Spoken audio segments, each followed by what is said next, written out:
په پېښور کې تاجر انصاف مرکزي صدر شاهد خان په مشرۍ کې یو لویه غونډه وشوه. په غونډه کې د پېښور ټولو بازارونو صدور سره د هر یونین صدر هم په لوی تعداد کې ګډون وکړو.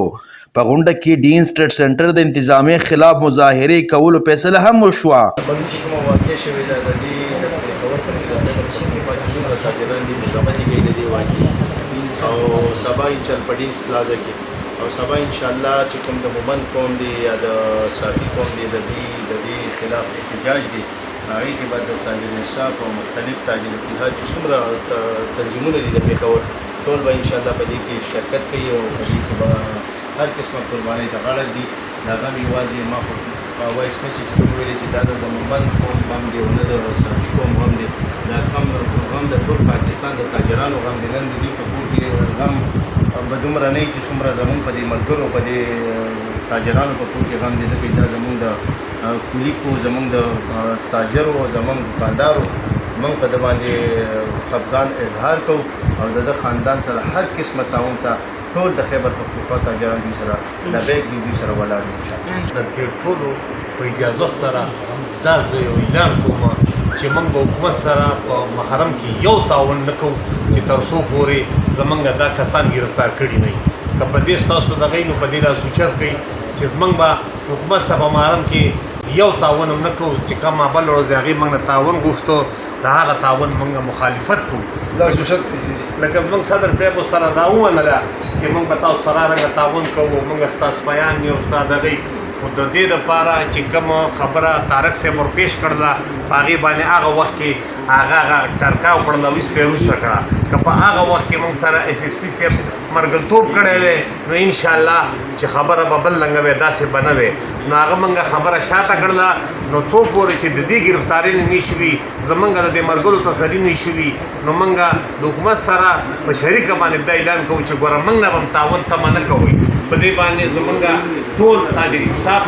او خاص کر ټول تاجران خفه دي. دا یو ظلم شوی دی او دې ظلم موږ مخالفت کوو. صدر دا خبره وکړه نن زموږ د هنګامي اجلاس او دې دپاره چې دا واقعیت چې کوم قوي شوې ده د دې د راتلونکي د عمل لپاره نو موږ دې پروګرام دې اجلاس کې دا ایجنډه وه او دا فیصله مو وکړه چې انشاءالله تعالی موږ به د شهدا چې کوم لوایقین دي هغې سره څنګ په څنګ ولاړ یو، بلکې هغې نه به مخکې دا زموږ تاجرانو زموږ ورونو زموږ حصه وه او انشاءالله تعالی چې څو پورې دا مجرمان دا صفاکانه حرکت چې پرون کم کړی دی چې دا کفر کردار ته نه رسېدلي انشاءالله تعالی د پېښور ټول تنظیمونه بالخصوص تاجر انصاف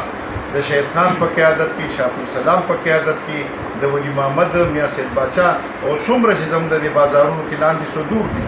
د ټولو په نگرانۍ کې او په مشرۍ کې به موږ په ارام په سکون هغه پورې نه کینو چې څو پورې د دې ملزمان کفر کردار ته نه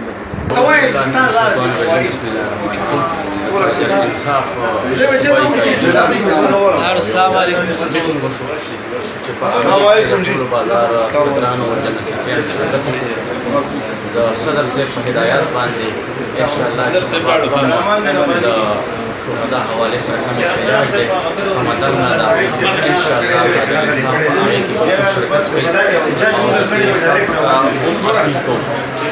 عوامو ته مختلفو او لکه څومره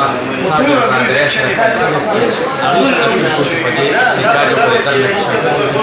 وکړي. دا ظلم او جبر شوی دی، دا د یو تاجر شوی په اجلاس کې ډین سټریټ یونین کې د وژل شوي ځوانانو لپاره خصوصي دوا هم وغوښتلی شوه او په سخت الفاظو کې غندنه هم وکړه. په اجلاس کې د حکومت او د عدالت چارواکو نه غوښتنه وکړه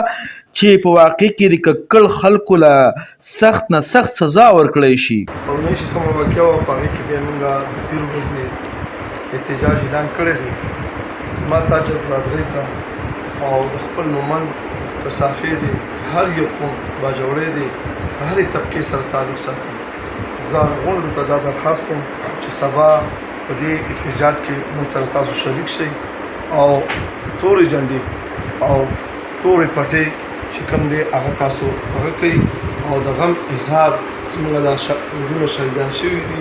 او د ظلم او بربریت چې کوم پکار شوی دی چې آینده دپاره د دې مخنیوی وشي او زه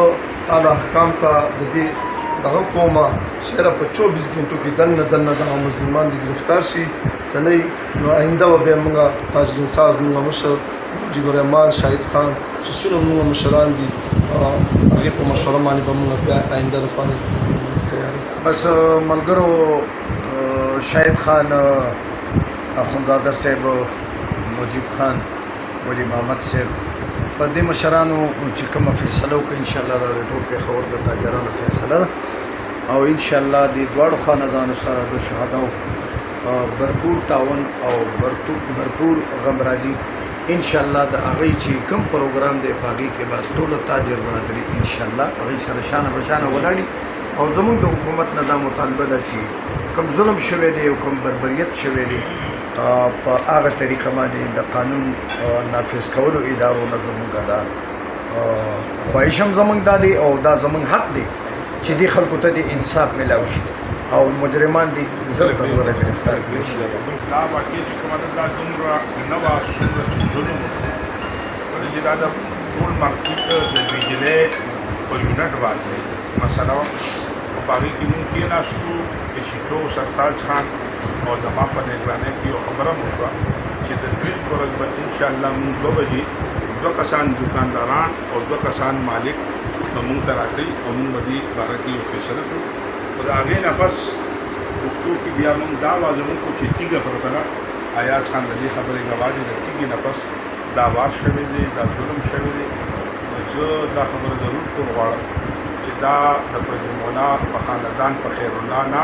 په انیتناک دا د پاکستان په ټولو تاجرانو باندې شوی دی او د دې برپور مذمت هغوی زیاته کړه چې صوبایي حکومت او ضلعي انتظامیه دې تاجرانو له تحفظ ورکړي او داسې واقعګانو دې مخنیوی هم وشي. نصر الله حسرت، پېښور.